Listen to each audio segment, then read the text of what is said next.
우리 옆에 분들 인사할까요? 행복하세요. 행복하세요. Very happy. 행복하세요. 여러분의 시각과 관점, 그리고 특별히 가족을 리셋하여 행복한 여러분이 되기를 주의 이름으로 축복합니다.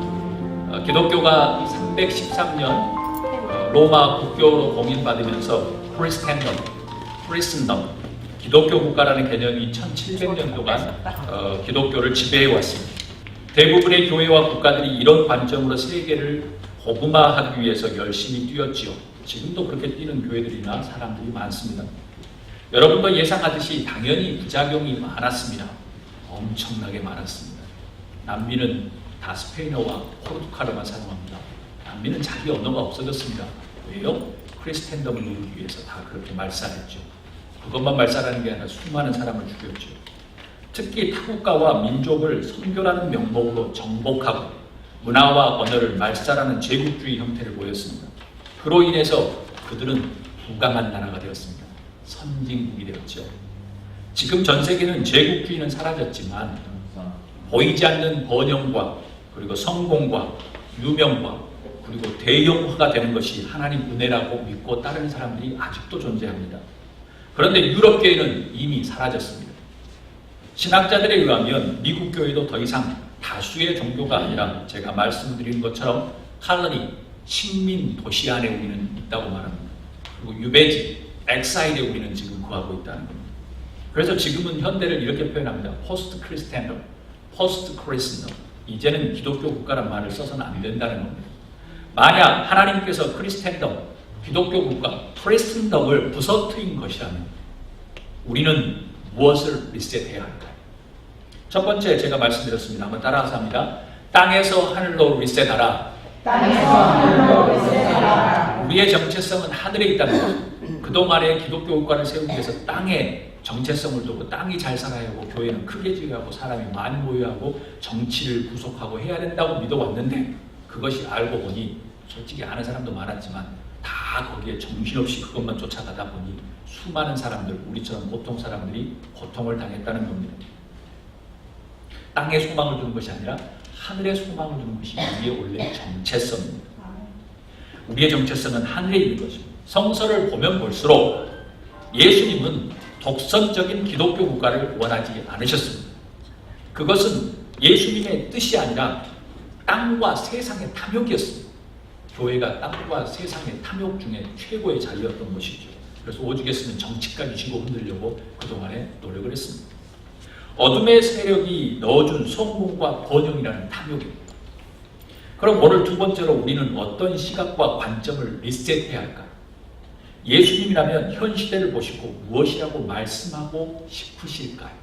그동안에 너무나도 최악의 상황이었기 때문에.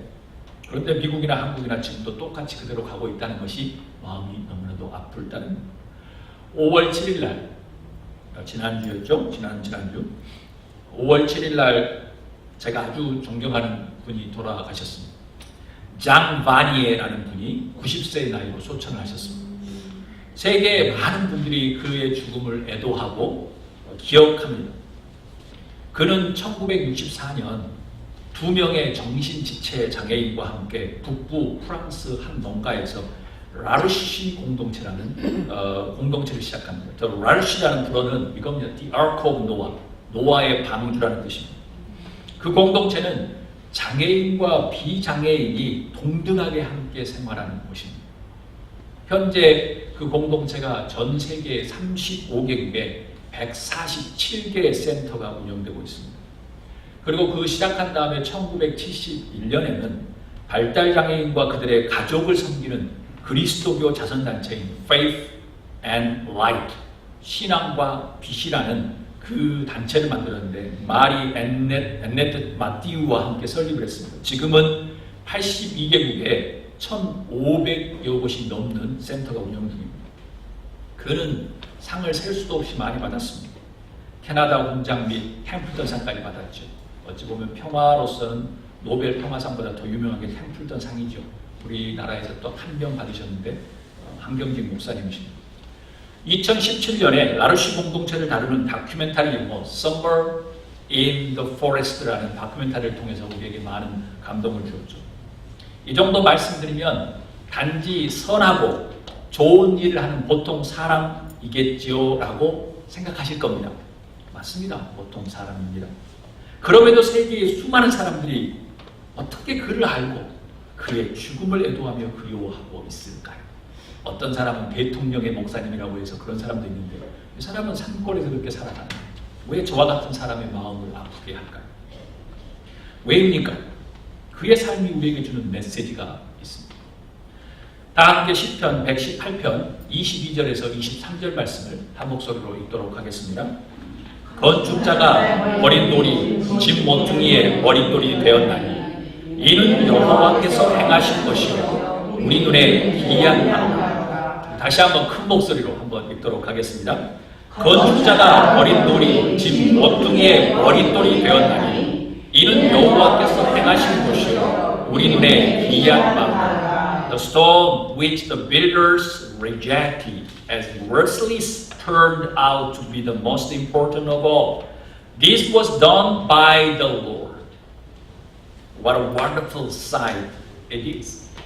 구약에서 메시아를 예언하는 장면 중에 백미, 예수님이 메시아로 오실 텐데 그 메시아는 중앙에 선 것이 아니라 건축자의 버린 돌이 될 것이라고 말합니다.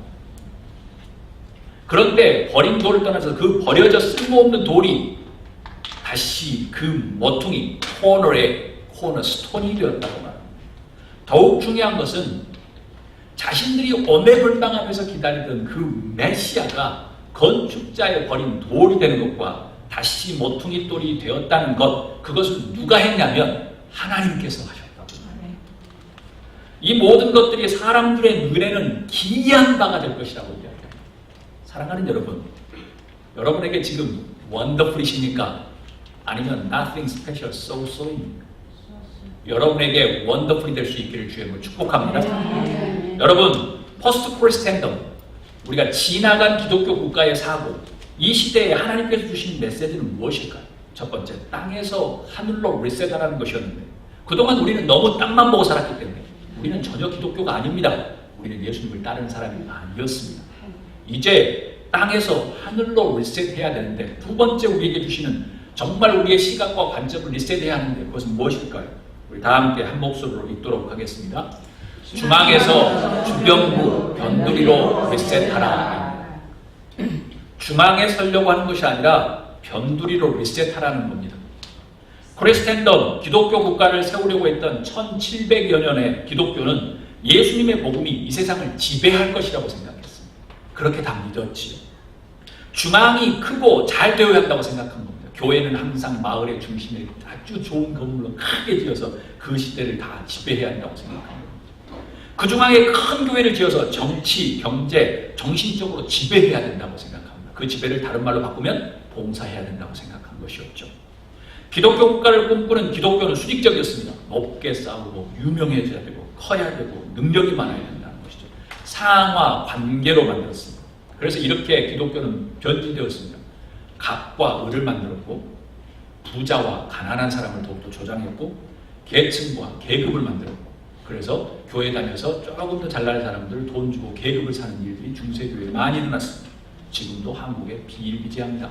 미국은 말할 것도 없이 편견과 차별을 만들었죠. 그런 결과 그들은 모두가 흠모할 만한 부강한 선진국이 되었습니다. 그런데 문제는 성서는 어떻게 보느냐는 것입니다. 그것은 자기들 이야기고 세상적인 이야기고 성서는 어떻게 말하느냐는 겁니다. 교회가 크고 사람들이 많이 모이고 부자가 되어서 그것은 그들만의 생각이고 성서는 어떻게 말하느냐는 겁니다. 오늘 본문의 메시아 예언에서는 메시아인 예수님은 중앙이 아니라 버려진 건축자의 버린 돌이 될 것이라고 이야기합니다.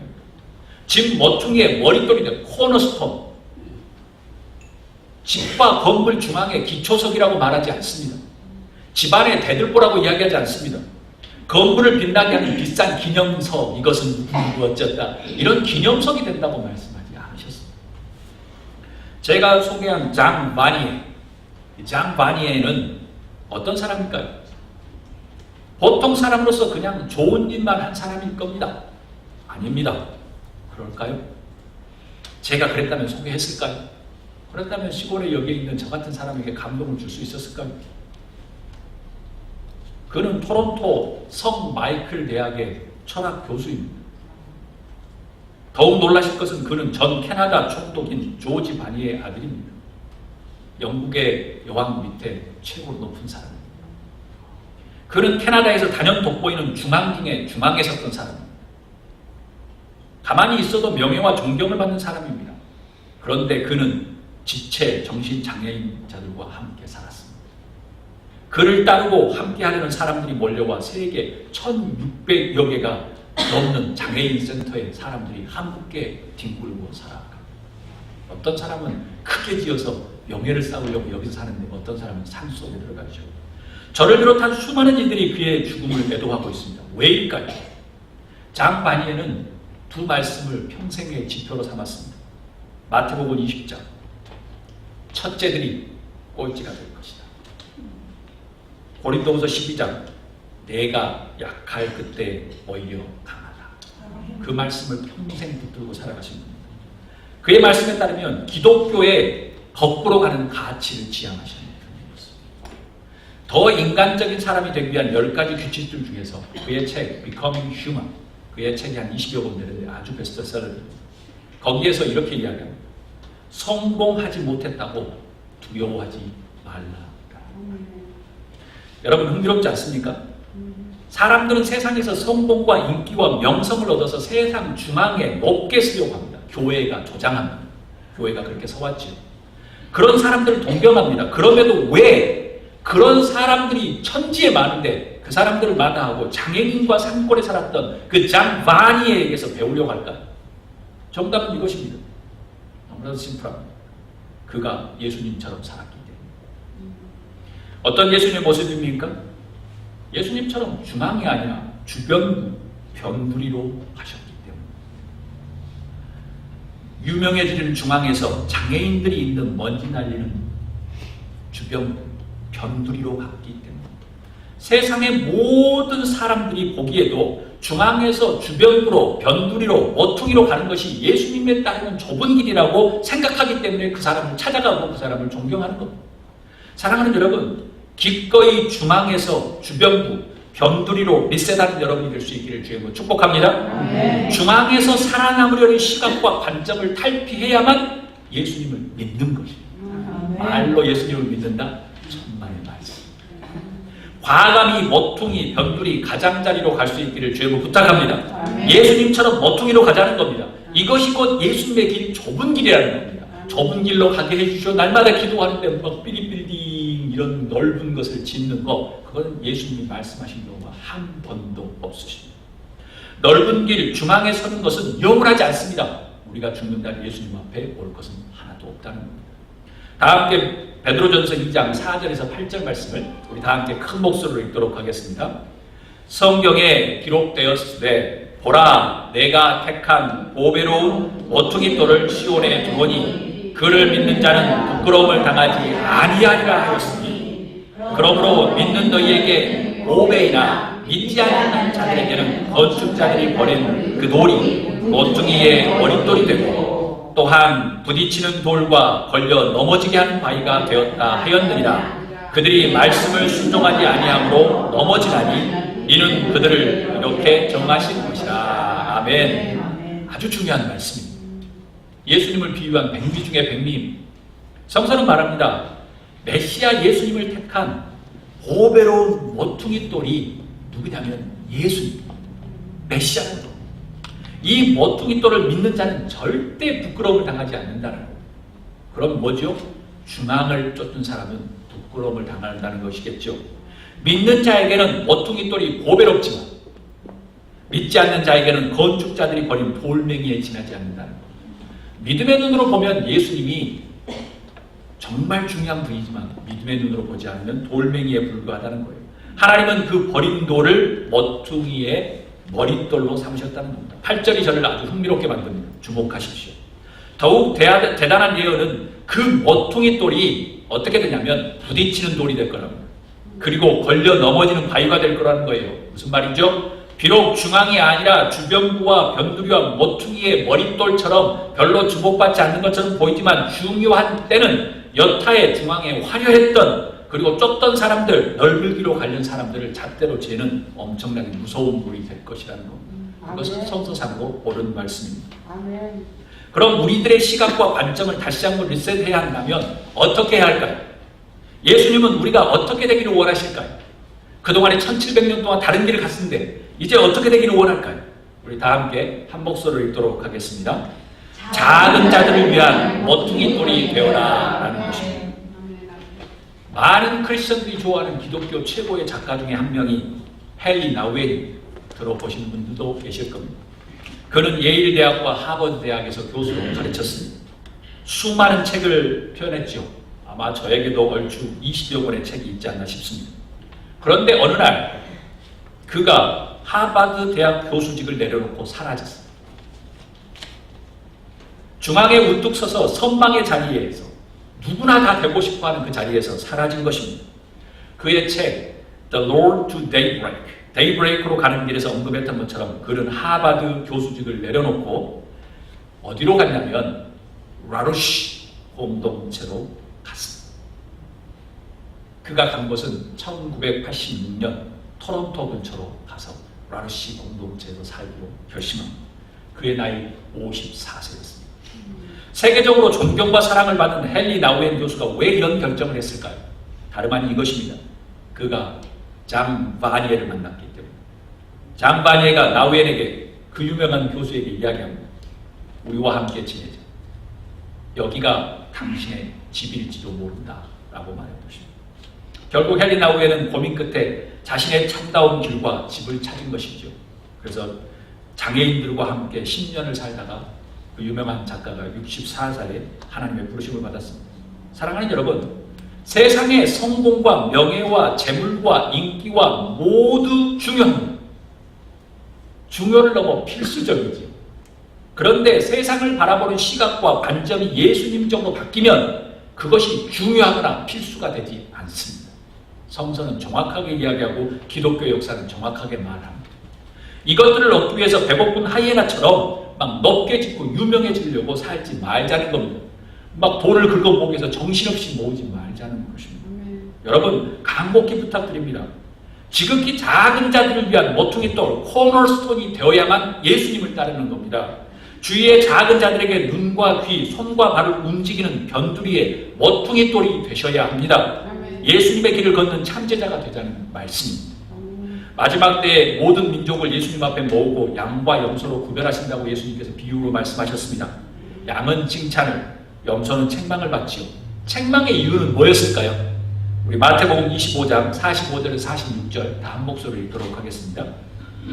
이에 임금이 대답하여 이르시되 내가 진실로 너희에게 이르노니 이 지극히 작은 자 하나에게 하지 아니한 것이 곧 내게 하지 아니한 것이니라 하신다. 그들은 영벌을, 그리고 의인들은 영생에 들어가리라 하신다. 아멘. 사랑하는 여러분, 우리의 관점과 패러다임이 작고 소외된 곳을 향하는 모퉁이 돌이 되어야 합니다. 그래야만 예수님을 진정으로 믿는 것입니다. 믿는다면 그분을 따라가는 것이겠죠. 그분의 길을. 그분의 길은 성공과 성공하려는 집착의 문화가 아니었습니다. 그런 집착의 문화에 빠지는 크리스찬들에서 빠져나와야만 모퉁이 돌이신 예수님을 따르는 것입니다.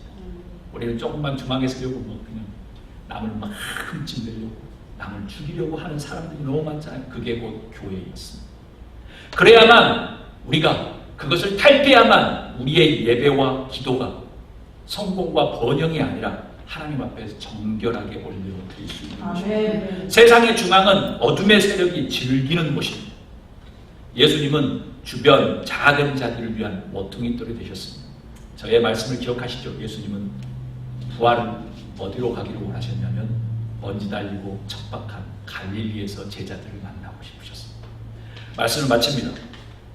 두류대학 유명한 감리교 신학교입니다. 두류대학의 이정용 교수는 Marginality라고 하는 책이라는 책에서 이렇게 이야기합니다. 한번 다 함께 읽도록 하겠습니다. 나는 중심성이라는 한 단어로 현실 교회의 상황을 요약할 수 있다. 현실 교회는 중심주의적인 동기에 깊이 빠져 있다. 중심부 이데올로기와 신념을 위한 위계적 구조에 근거해 가난한 사람, 소수자, 무력한 사람을 배제하고 통제한다. 이것은 예수 그리스도가 의도한 교회의 핵심에 반대되는 것이다. 예수 그리스도가 주변인이었기에 주변성이 교회의 규범이 되어야 한다. 중심성의 규범에 토대한 교회는 예수 그리스도의 교회에 반대된다. 아멘. 이해되시죠? 중심성에 서려고 했던 교회는 예수 그리스도와 함께 가는 게 아니라 반대, 역행하는 것입니다. 죄입니다. 또한 그는 이렇게 이야기합니다. 아주 제가 좋아하는 표현입니다. 교회가 더 이상 중심성의 중심에 있도록 내버려 두지 않으신 것은, 곧 그것을 깬 것은 하나님의 은혜이다. 그래서 저의 첫 책에도 이야기합니다. 더 이상 끝이 아니다. 이제 시작이다. 저도 적극적으로 동감합니다. 식민도시와 유배지처럼 사람들이 교회를 떠나고 있을 때 저는 이것이 곧 하나님의 은혜이며 기회라고 생각합니다. 이제 가짜와 진짜를 구별하는 좋은 시기이기 때문에 그렇습니다. 예전에 많이 몰려있을 때는 동창회 모이듯이 반상회 모이듯이 몰려왔지요. 이제 궁핍할 때 이제 진짜와 가짜가 구별됩니다. 사랑하는 여러분, 여러분의 시각과 관점을 중앙에서 주변부로, 변두리로, 머퉁이로 리셋할 수 있기를 주님으로 축복합니다. 크고 화려한 것을 가지려는 욕심과 유혹에서 작은 자들을 위한 머퉁이 돌이 되라는 것입니다. 저의 다시 오르라는 시를 읽고 마칩니다.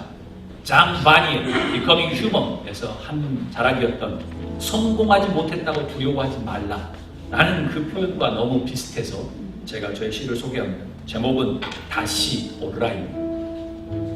예서 올랐던 고원이 생각과 달랐다고 절망하는가? 예상과 다른 것이 인생이다. 열정으로 정복했던 고원이 많은 발자국으로 덮여 있는가? 슬퍼하지 말아라. 기회는 이제부터다. 방향과 목적을 상실한 고원의 후미진 환호 속에서 고독한가? 포기하지 말아라. 또 다른 고원이 너를 기다리고 있다. 성공이라는 고원에 올랐지만 변두리에 앉아 자책한가? 두려워하지 말아라. 너를 위한 1000개의 고원이 준비되어 있다. 1000개의 고원은 성공이 아니라 경험과 과정의 여정으로 오르는 것이니 걱정하지 말아라. 다른 고원을 오르면 된다. 이 시간 나함께 한번 기도하기를 소원합니다. 우리가 너무나도 성공, 부, 돈, 자녀들의 성공만 쫓아왔다고 하면 예수님의 모퉁이 돌과 너무 다른 길을 가고 있지 않나. 저도 압니다. 여러분이 수많은 어려운 사람들을 섬겼다는 것. 주님을 만나는 날까지 지극히 작은 사람들을 섬기는 예수님의 모퉁이 돌이 될 수 있기를 주님으로 축복합니다.